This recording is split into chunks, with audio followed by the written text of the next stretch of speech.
पालना प्राप्त कर सकते हैं, उसके बारे में बहुत अच्छी तरह से बताया है। और विशेष आज बाबा ने जो वरदान दिया है, उस वरदान में हमारे पुरुषार्थ की एक बात को बहुत अच्छी तरह से अंडरलाइन कराया है। बाबा का भाव है कि वर्तमान समय व्यर्थ बातें, व्यर्थ दृश्य या व्यर्थ घटनाएं जो घटती हैं, और उसके बारे में जब मन हमारा सोचना शुरू करता है, उसके बारे में चिंतन करना शुरू करता है ना, तो बुद्धि फिर ऑटोमेटिक उसके साथ भागती है। जैसा मन का चिंतन होता है, बुद्धि उसी प्रकार से उसको सहयोग देना शुरू कर देती है। और जब मन और बुद्धि दोनों एक हो जाते हैं और ये घटनाएं बार बार रिपीटेशन में आती हैं, तो फिर ये हमारे संस्कार बन जाते हैं। तो संस्कारों को अच्छा बनाना, श्रेष्ठ बनाना, या व्यर्थ की बातों के प्रभाव से उसको गलत बनाना, ये बाबा कहते हमारे हाथ में है। क्योंकि बाबा ने कई बार हमें बताया है कि जैसा हमारा संकल्प होगा वैसी हमारी फीलिंग बनती है, फीलिंग के आधार पर हमारा परसेप्शन बनता है, परसेप्शन के आधार पर हमारा एटीट्यूड बनता है, और एटीट्यूड के आधार पर हमारी हैबिट्स बनती हैं, कर्म में आता है वो चीज़, एक्शन में आती हैं, और बहुत सारी हैबिट्स मिलकर के हमारे संस्कार बनते हैं जो आत्मा में, मेमोरी में समा जाते हैं। तो ये चक्र के बारे में बाबा ने कई बार हमें मुरलियों में बताया है। तो मुख्य बात यह है कि संकल्प, संस्कार बनने का आधार है संकल्प, और संकल्प भी पैदा होने का आधार इन्फॉर्मेशन बनती है। जो घटना घटती है, जो दृश्य सामने आते हैं, जो बातें बनती हैं, उसके आधार से हमारे संकल्पों की उत्पत्ति होती है। अब वो संकल्प बीज हैं। अब बीज को, कौन सा बीज हमें अंदर में बोना है, यह हमें डिसाइड करना है। संकल्प सही भी हो सकते हैं, संकल्प गलत भी हो सकते हैं, लेकिन संकल्प जहाँ उत्पन्न होते हैं वहाँ उसको ठीक करना, वहाँ उसको चेक करना, ये हमारे हाथ में है। अगर हमने अपने संकल्पों की गति को ऐसे ही चलने दिया तो वो गलत दिशा में भी जा सकती है, लेकिन वही हम उसको चेक करके चेंज करेंगे तो संकल्पों की दिशा बिल्कुल सही होगी और हमारे संस्कार श्रेष्ठ बनते जाएंगे। तो वो संस्कारों को बाबा कहते ब्राह्मण संस्कार हमें बनाने हैं, शक्तिशाली संस्कार हमें बनाने हैं। तो ये संकल्प रूपी बीज सिर्फ बोना नहीं है, उसकी पालना भी करनी है, उसको बाबा से शक्ति लेकर के पावरफुल भी बनाना है। कभी वो ढीला ढाला हो जाता है तो उसको चेक करके ठीक भी करना है, तब जा कर के ये चीज़ साकार हो सकती है। मुझे याद आ रहा है कि एक बार गांधी जी कहीं सभा में भाषण दे रहे थे और सभा में से एक युवान खड़ा हुआ और उसने भरी सभा में गांधी जी को बोला कि आप बुज़दिल हो, हिम्मतहीन हो, तभी अहिंसा का रास्ता ले रहे हो। आप जैसे लोगों को तो मार देना चाहिए, देश से निकाल देना चाहिए, ऐसा बहुत कुछ उस युवान ने बोला। गांधी जी ने उसको कोई आंसर नहीं दिया, ऐसे ही वो सुनते रहे। उसी सभा में अब्दुल गफ़ार खान भी बैठे हुए थे, जिनको हम सरहद के गांधी कहते हैं। वो उस समय वहाँ पर बैठा था। उसने उस दृश्य को देखा और दृश्य को देखते हुए उसने फील किया कि इतनी भरी सभा में इतना महान व्यक्ति खड़ा है, फिर भी इसका इंसल्ट हो रहा है तो भी उसके चेहरे की लकीर बदल नहीं रही है, एकरस होकर के इसको सुन रहा है। सच में ये व्यक्ति कितना महान है। वो संकल्प रूपी बीज उस अब्दुल गफ्फार खान के मन में डला। उस सभा में बीज की वहाँ पर डालने की प्रोसेस शुरू हुई और उसी से प्रभावित होकर के खान अब्दुल खान ने गांधी जी के जीवन से प्रेरणा लेकर के अपने जीवन को भी उनके जैसा बनाया और तभी लोग उनको आज भी सरहद के गांधी के नाम से जानते हैं और उसका बहुत कुछ व्यक्तित्व गांधी जी से मिलता जुलता है। तो कहने का भाव है कि संकल्प रूपी बीज डल जाता है। डलने के बाद बार बार हमें उस संकल्प को साकार करना पड़ेगा, याद करना पड़ेगा।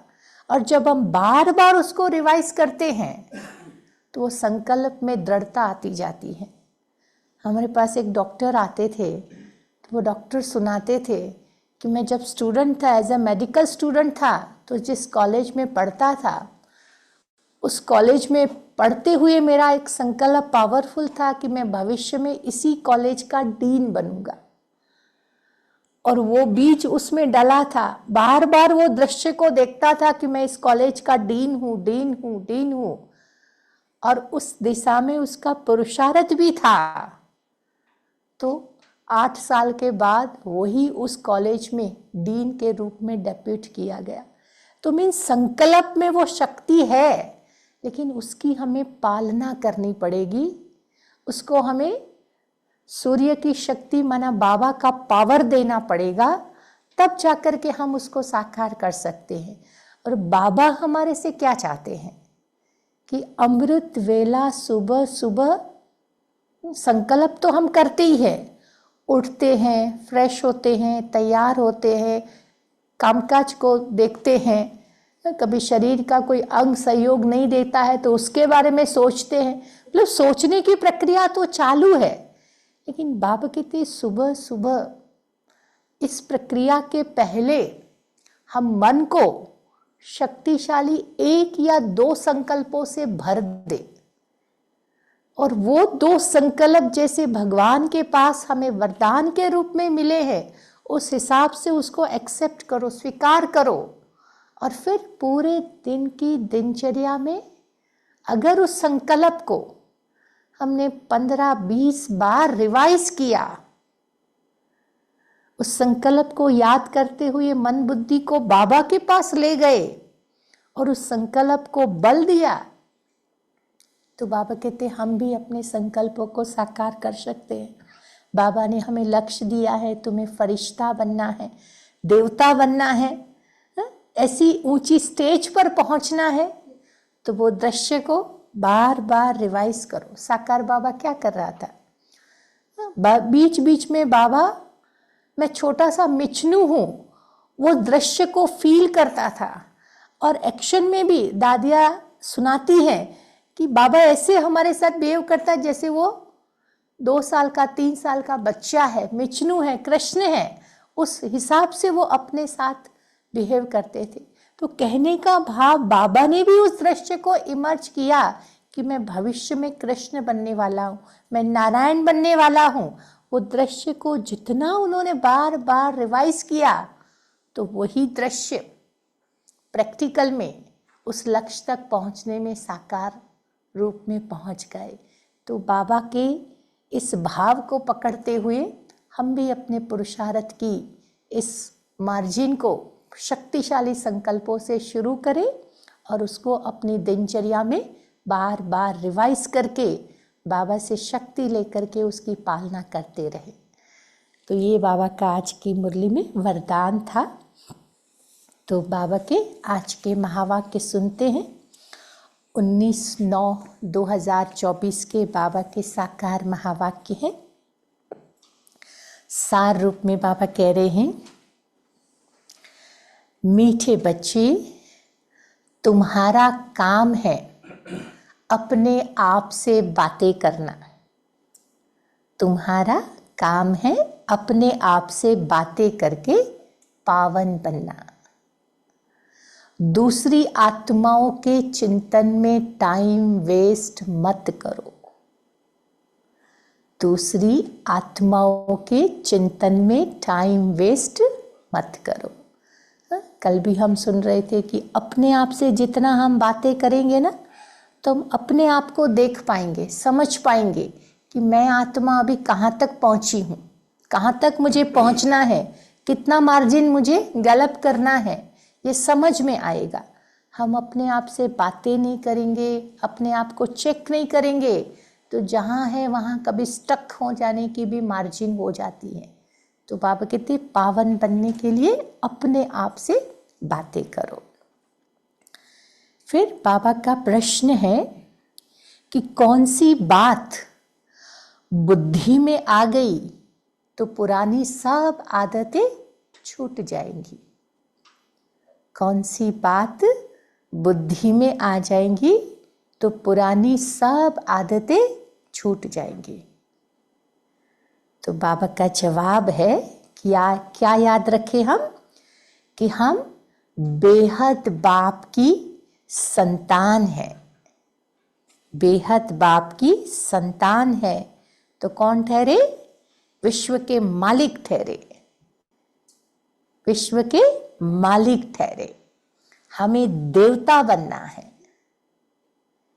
यह बात बुद्धि में आ गई तो पुरानी सब आदतें छूट जाएंगी। हम बेहद बाप की संतान हैं तो हम विश्व के मालिक ठहरे। हमें देवता बनना है। यह बात बुद्धि में आ गई तो पुरानी सब आदतें छूट जाएगी। तुम कहो न कहो आपे ही छोड़ देंगे।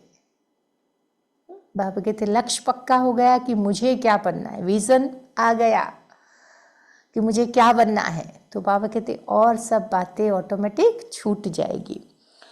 उल्टा सुल्टा खान पान, शराब आदि खुद ही छोड़ देंगे।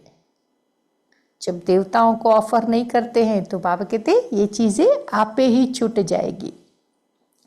कहेंगे वाह हमको तो लक्ष्मी नारायण बनना है। कहेंगे वाह हमको तो लक्ष्मी नारायण बनना है। 21 जन्मों का राज्य भाग्य मिलता है। 21 जन्मों का राज्य भाग्य मिलता है तो क्यों न पवित्र बनेंगे? क्यों न पवित्र बनेंगे? तो बाबा ने आज पक्का कराया कि हम देवता बनने वाले हैं। ये लक्ष्य हमारा बिल्कुल पक्का स्मृति में बैठा हुआ होगा तो ऑटोमेटिक और सब बातें हमारे से छूटती जाएंगी। ओम शांति। बाप घड़ी घड़ी बच्चों को अटेंशन खिंचवाते हैं। बाप की याद में बैठे हो?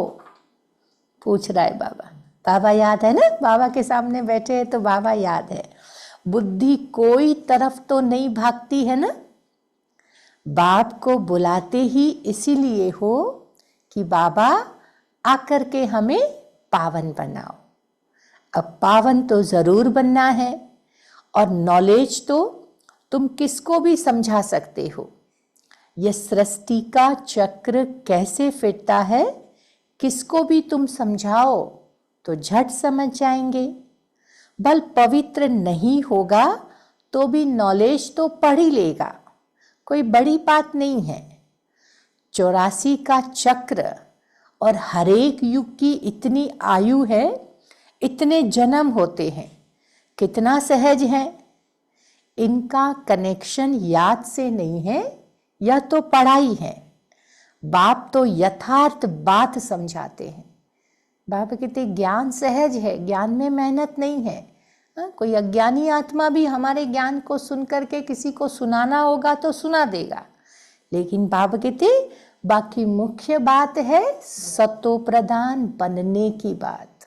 और सतो प्रधान बिना याद के हम बन नहीं सकते हैं। वह होंगे याद से। अगर याद नहीं करेंगे तो बहुत छोटा सा पद पा लेंगे, इतना ऊंच पद पा नहीं सकेंगे। इसीलिए कहा जाता है अटेंशन। बाबा हमारा अटेंशन खिंचवाता है। बुद्धि का योग बाप के साथ हो, इनको ही प्राचीन योग कहा जाता है। टीचर के साथ योग तो हर एक का होगा ही, लेकिन मूल बात है याद की। हाँ, टीचर जो पढ़ाता है, पढ़ाई तो हर एक को याद रहती है, लेकिन बाबा कहते सतो प्रधान बनना है तो मूल बात है याद की। याद की यात्रा से ही सतो प्रधान बनना है, और सतो प्रधान बन करके वापस घर जाना है। अब घर जाना है तो भी सतो प्रधान तो बनना ही पड़ेगा, उसके सिवाय हम घर भी नहीं जा पाएंगे। बाकी पढ़ाई बिल्कुल सहज है, कोई बच्चा भी समझ सकता है। माया की युद्ध इस याद में ही चलती है। तुम बाप को याद करते हो ना, माया फिर खींचकर अपनी तरफ लेकर के सारा भुला देती है। ऐसे नहीं कहेंगे कि मेरे में तो शिव बाबा बैठा है, मैं शिव हूं। नहीं, मैं आत्मा हूं। शिव बाबा को याद करना है। ऐसे नहीं कि मेरे अंदर शिव की प्रवेशता है, ऐसे तो हो नहीं सकता है। बाप कहते हैं कि मैं कोई में जाता नहीं हूं। हम इस रथ पर सवार होकर ही तुम बच्चों को समझाते हैं। हाँ, कोई डल बुद्धि बच्चे हैं और कोई अच्छा जिज्ञासु आ जाता है तो उनकी सर्विस अर्थ मैं प्रवेश करके दृष्टि दे सकता हूँ। बाबा कहते ब्रह्मा के सिवाय मैं किसी में भी प्रवेश नहीं करता हूँ। मैं किसी में प्रवेश करके अपना काम नहीं कराता हूँ। लेकिन कभी कभी कोई बच्चा डल बुद्धि है, समझा नहीं सकता है, और उसके सामने अच्छा जिज्ञासु आया है, तो बाबा कहते फिर मुझे अपना काम करना पड़ता है। मैं फिर उसमें प्रवेश करके दृष्टि दे करके उस आत्मा का उद्धार कर सकता हूँ। सदैव नहीं बैठ सकता हूँ। बहुरूप धारण कर किसका भी कल्याण कर सकते हैं। बाकी ऐसे कोई नहीं कह सकते कि मेरे में शिव बाबा की प्रवेशता है, मुझे शिव बाबा यह कहते हैं। आजकल ऐसे बहुत निकल पड़े हैं ना, मेरे में बाबा आ रहे हैं, मेरे में बाप दादा आ रहे हैं। बहुत सारा हमारे यहाँ इंडिया में तो चलते रहते हैं, बहुत सारे ग्रुप्स ऐसे बन गए हैं। इसलिए बाबा क्लियर कर रहा है कि मैं किसी में भी प्रवेश नहीं करता हूँ। शिव बाबा तो बच्चों को ही समझाते हैं। मूल बात है पावन बनने की, जो फिर पावन दुनिया में जा सके। 84 का चक्र तो बहुत सहज समझाते हैं। चित्र सामने लगे हुए हैं। बाप बिगर इतना ज्ञान कोई भी दे न सके। आत्मा को ही नॉलेज मिलती है और उनको ही फिर ज्ञान का तीसरा नेत्र कहा जाता है। ज्ञान बाबा कहते आत्मा को दिया जाता है, समझती भी आत्मा है, धारण करती है तो अपने तीसरे नेत्र में। आत्मा को ही सुख और दुख होता है। उनको यह शरीर है ना, आत्मा ही देवता बनती है। कोई बैरिस्टर, कोई व्यापारी आत्मा ही बनती है। तो अब आत्माओं से बैठ कर के बाबा बात करते हैं, अपनी पहचान देते हैं। तुम जब देवता थे तुम मनुष्य ही थे, परंतु पवित्र आत्माएं थे। शरीर तो बाबा कहते मनुष्यों का ही था, बल देवता थे, लेकिन आत्मा उस समय प्योर थी। अभी पतित बने हैं तो शरीर तो मनुष्य का ही है, लेकिन आत्मा की क्वालिटी डाउन हुई है। तो बाबा यही कह रहे हैं कि अभी तुम पवित्र नहीं हो, इसीलिए तुम्हें देवता नहीं कह सकते हैं। अब देवता बनने के लिए तुम्हें फिर पवित्र जरूर बनना है। उसके लिए फिर क्या करना है? शिव बाबा को याद करना है। अक्सर करके यही कहते हैं कि बाबा मेरे से ये भूल हुई है जो हम देह अभिमान में आ गए। अब बाप बैठ बच्चों को समझाता है, पावन तो जरूर बनना है, कोई विक्रम ना करो, तुमको सर्वगुण संपन्न यहाँ बनना है। पावन बनने से ही तुम मुक्ति धाम में चले जाएंगे। और कोई प्रश्न पूछने की बात नहीं है, तुम अपने आप से बात करो, दूसरी आत्माओं का चिंतन नहीं करो। कहते हैं ना, लड़ाई में 2 करोड़ मरे, अब इतनी आत्माएं कहाँ गई? अरे वह कहाँ भी गए, उसमें तुम्हारा क्या जाता है? तुम क्यों टाइम वेस्ट करते हो? और कोई भी बात पूछने की दरकार नहीं है। तुम्हारा काम है पावन बनकर पावन दुनिया का मालिक बनना। और बातों में जाने से मूंझ पड़ेंगे। कोई को पूरा उत्तर तो मिलता नहीं है, फिर और मूंझ पड़ते हैं। इसीलिए बाप कहते हैं, क्या कहते हैं? मन मना भाव। देह सहित देह के सब संबंधों को छोड़ो, मेरे पास ही तुमको आना है। अंतिम चारा यही है। इसलिए बाबा कहते ये अभ्यास बढ़ाओ। मनुष्य मरते हैं तो जब शमशान में ले जाते हैं, उस समय मुंह इस तरफ और पांव शमशान की तरफ रखते हैं। फिर शमशान के पास पहुंचते हैं तो पांव इस तरफ दुनिया की तरफ रखते हैं और मुंह शमशान की तरफ कर देते हैं। तो बाबा कहते तुम्हारा भी घर अभी ऊपर है, तुम्हारा मुंह ऊपर की तरफ ही बाबा कहते होना चाहिए। ऊपर में कोई पतित जा नहीं सकते हैं। पावन बनने के लिए बुद्धि का योग बाप से लगाना है। बाप के पास मुक्ति धाम में जाना है। पतित है इसीलिए तो बुलाते हैं कि हम पतितों को आकर के पावन बनाओ, लिबरेट करो।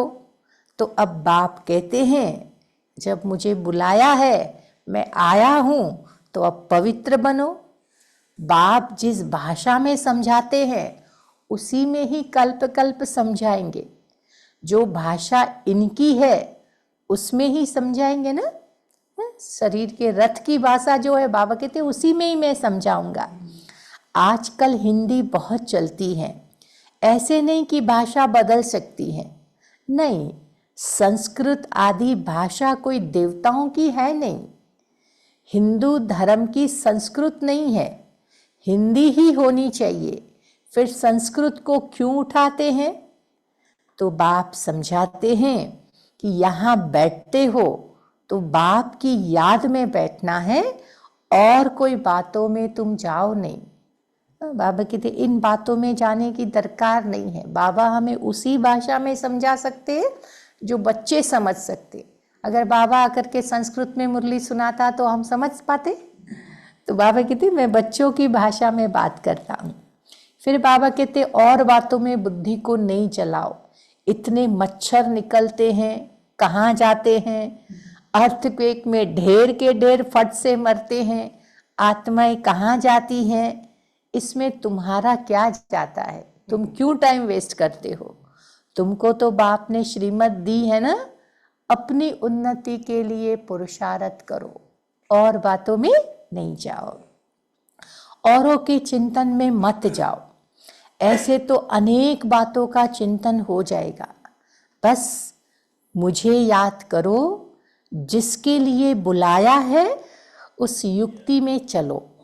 तुम्हें बाप से वर्षा लेना है और बातों में नहीं जाना है। इसीलिए बाबा कहते घड़ी घड़ी कहते बच्चे अटेंशन। बाबा बार बार हमें अटेंशन में लाते हैं। कहाँ बुद्धि जाती तो नहीं है, चेक करो। भगवान की श्रीमत तो माननी चाहिए ना। भगवान खुद बैठ कर के श्रीमत दे रहा है तो वो माननी चाहिए ना। और कोई बात में फायदा नहीं है। मुख्य बात है पावन बनने की। तो यह पक्का याद रखो कि हमारा बाबा भी है, टीचर भी है और प्रिसेप्टर भी है, सतगुरु भी है। तो यह जरूर दिल में याद रखना है कि बाप भी हैं, हमको पढ़ाते भी हैं और योग भी सिखलाते हैं। टीचर पढ़ाते हैं तो बुद्धि योग फिर टीचर में और पढ़ाई में जाता है। यही बाप भी कहते हैं कि तुम बाप के बन गए हो, बच्चे तो हो ही, तभी यहाँ बैठे हो ना, टीचर से पढ़ रहे हो। कहाँ भी रहते बाप के हो तो हो ही तो बाप के, फिर पढ़ाई में अटेंशन भी उतना ही देना है। शिव बाबा को याद करेंगे तो विक्रम विनाश होंगे और तुम सतो प्रधान बन जाएंगे। बाबा कहते बाप के रूप में बाप को याद करो तो बाप के अथाह वर्षे के अधिकारी बन जाएंगे। जब टीचर बनकर के वो पढ़ाई पढ़ाता है तो बुद्धि योग पढ़ाई में रखो। और फिर बाबा कहते शिव बाबा को याद करेंगे ना सतगुरु के रूप में, तब बाबा कहते हमारे विक्रम विनाश होंगे और आत्मा प्योर बनती जाएंगी, सतो प्रधान बनती जाएंगी। तो यह नॉलेज और कोई दे नहीं सकता। मनुष्य तो घोर अंधियारे में है। ज्ञान में देखो कितनी ताकत है। वो ताकत कहाँ से मिलती है? बाप से मिलती है। और बाप से जो ताकत मिलती है उससे ही तुम आत्मा पावन बनते हो, और कोई उपाय नहीं है। फिर पढ़ाई भी सिंपल है। उस पढ़ाई में तो बहुत मास लगते हैं। यहाँ तो 7 रोज का कोर्स है, उससे तुम सब कुछ समझ जाएंगे। फिर उसमें भी सारा मदार है बुद्धि पर।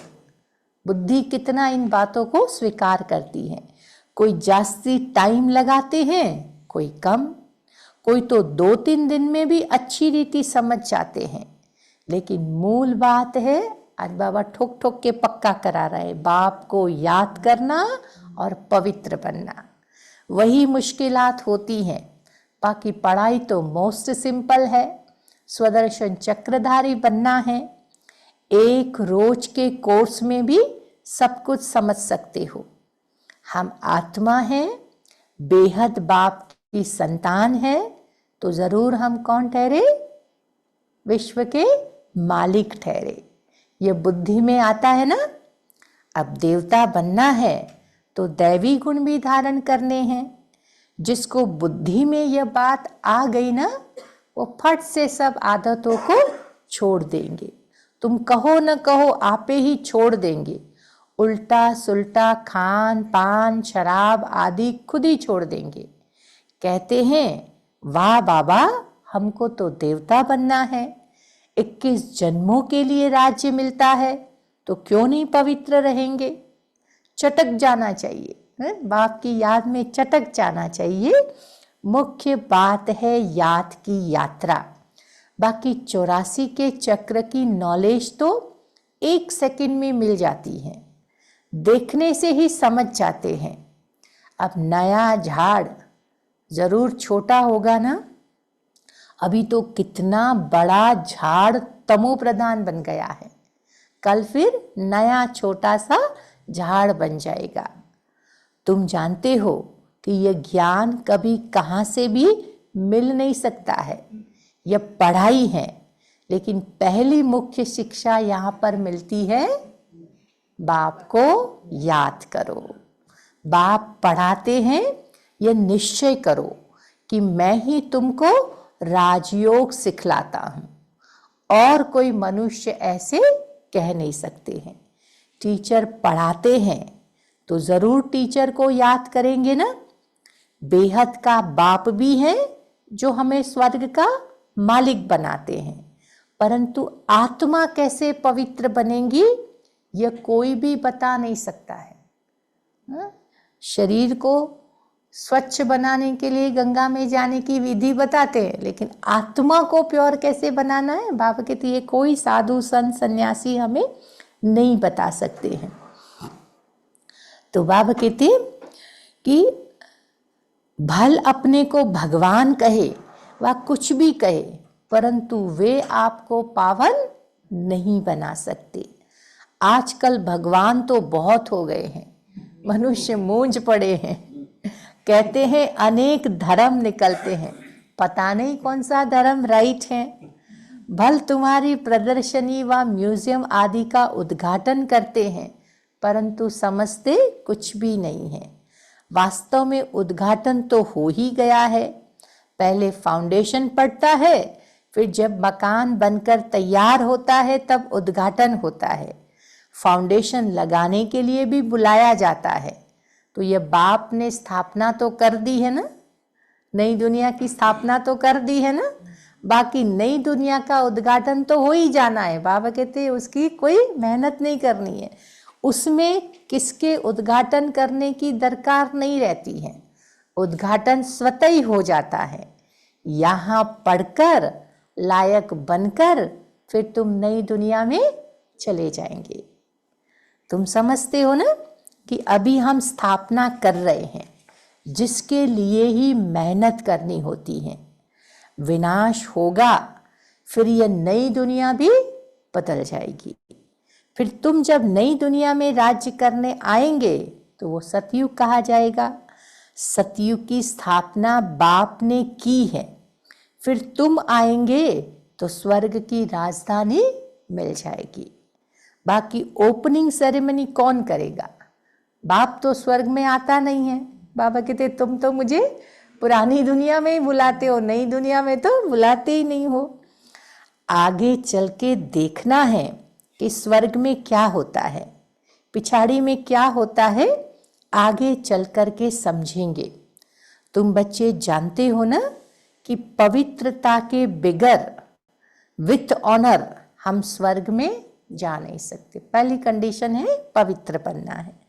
इतना पद भी नहीं पा सकते, इसीलिए बाप कहते खूब पुरुषार्थ करो, धंधा आदि भल करो, परंतु जास्ती पैसा क्या करेंगे? खा तो सकेंगे नहीं, तुम्हारे पौत्र पौत्रे भी नहीं खाएंगे क्योंकि सब कुछ मिट्टी में मिल जाएगा। इसीलिए थोड़ा स्टॉक भले रखो, युक्ति से भले थोड़ा बहुत रखो, बाकी सब वहाँ ट्रांसफर कर दो। अब सब तो ट्रांसफर नहीं कर सकते हैं, गरीब जल्दी ट्रांसफर कर देते हैं। भक्ति मार्ग में भी ट्रांसफर करते हैं दूसरे जन्म के लिए, परंतु वो हो गया इनडायरेक्ट। भक्ति में जो कुछ दान पुण्य करते हैं बाबा कहते वो इनडायरेक्ट हो गया। यहाँ बाबा कहते जो भी डायरेक्ट बाबा को करते हैं तो उसका राज भाग्य भी उतना डायरेक्ट मिलता है। यहाँ फिर है डायरेक्ट। पतित मनुष्यों की पतितों से ही लेन देन है। अभी तो बाप आए हैं, तुम्हारी पतितों से कोई भी लेन देन नहीं है। तुम ब्राह्मण, ब्राह्मणों को ही तुम्हें मदद करनी है। जो खुद सर्विस करते हैं उनको तो मदद की दरकार ही नहीं है। यहाँ गरीब साहूकार आदि सब आते हैं, बाकी करोड़पति तो मुश्किल आएंगे। बाप कहते हैं मैं हूँ ही गरीब निवास। भारत बहुत गरीब खंड है। बाप कहते हैं मैं आता भी भारत में हूँ और उसमें भी यह आबू सबसे बड़ा तीर्थ है, जहाँ बाप आकर के सारे विश्व की सदगति करते हैं, है ना। आबू सबसे बड़ा तीर्थ स्थान है जहाँ भगवान का अवतरण होता है, जहाँ बैठकर भगवान सारे विश्व की सदगति करते हैं। यह तो नर्क है। तुम जानते हो कि नर्क से फिर स्वर्ग कैसे होता है। अभी तुम्हारी बुद्धि में सारा नॉलेज है। बाप युक्ति ऐसी बताते हैं पावन बनने की जो सबका कल्याण कर देते हैं। सारी सृष्टि का बाबा कल्याण कर देते हैं। अब सतयुग में कोई अकल्याण की बात, रोना पिटना आदि कुछ भी होता नहीं है। बाबा कहते सतयुग में ये सारी चीजें नहीं होती हैं। अभी जो बाप की महिमा है, ज्ञान का सागर है, सुख का सागर है, अभी तुम्हारी भी यही महिमा है जो बाप की महिमा है। जो बाप की क्वालिटी है बाबा कहते वो हम आत्माओं की भी क्वालिटी होनी चाहिए। तुम भी आनंद के सागर बनते हो, बहुतों को सुख देते हो। फिर जब तुम्हारी आत्मा संस्कार लेकर के नई दुनिया में जाएंगी तो वहां फिर तुम्हारी महिमा बदल जाएंगी। बाबा कहते जो बाप की महिमा है, जो बाप की क्वालिटी है, वो क्वालिटी यहाँ हमें धारण करनी है। और जितना हम उसका प्रयोग करते जाएंगे ना, तो वो गुण, वो क्वालिटी आत्मा में भर जाएंगी। फिर बाबा कहते सतयुग में तुम्हारी वही क्वालिटी की महिमा लोग महिमा गाएंगे, महिमा में बदल जाएंगी। फिर तुमको कहेंगे सर्व गुण संपन्न, 16 कला संपूर्ण, संपूर्ण निर्विकारी। अभी तो तुम हेल में बैठे हो, नरक में बैठे हो। इनको कहा ही जाता है कांटों का जंगल। बाप को ही बागवान खिवैया कहा जाता है। गाते भी हैं कि हमारी नैया पार करो, क्योंकि दुखी है ना, तो आत्मा पुकारती है। महिमा भल गाते हैं, परंतु समझते कुछ भी नहीं है। जो आया सो कह देते हैं, ऊंचे ते ऊंचे भगवान की निंदा करते रहते हैं। तुम कहेंगे कि हम तो आस्तिक हैं। अब सर्व का सद्गति दाता जो बाप है, उनको हम जान गए हैं। बाप ने खुद परिचय दिया है। तुम भक्ति नहीं करते हो तो कितना तंग करते हैं। वह है मेजोरिटी और तुम्हारी है माइनॉरिटी। बाबा कहती है हम भक्ति नहीं करते हैं, तभी लोगों के संकल्प चलते हैं कि ये भक्ति क्यों नहीं करते। लेकिन हमें भक्ति का फल ज्ञान समझ में आ गया है, तो भक्ति की आवश्यकता नहीं लगती है। तो बाबा कहते तो वो उनकी अभी मेजोरिटी है, हमारी माइनॉरिटी है। जब तुम्हारी मेजोरिटी हो जाएगी, तब उन्हों को भी कशिश होगी, आकर्षण होगा कि हम भी इनके पास जाए। बुद्धि का ताला फिर खुल जाएगा। अभी फिर भी बाबा कहते लॉक लगा हुआ है, समझते नहीं है, लेकिन धीरे धीरे उनकी बुद्धि का ताला भी खुलता जाएगा और वो आत्माएं आपके पास आ जाएंगी। अच्छा, मीठे मीठे सिकिलदे बच्चों प्रति माता पिता बाप दादा का याद प्यार और गुड मॉर्निंग। रूहानी बाप की रूहानी बच्चों को नमस्ते। हम रूहानी बच्चों की रूहानी बाप दादा को याद प्यार, गुड मॉर्निंग और नमस्ते नमस्ते। सदा रहो हंसते। वाह। तो धारणा के लिए आज बाबा ने पक्का कराया है मुख्य सार, अपनी उन्नति का ही चिंतन करना है।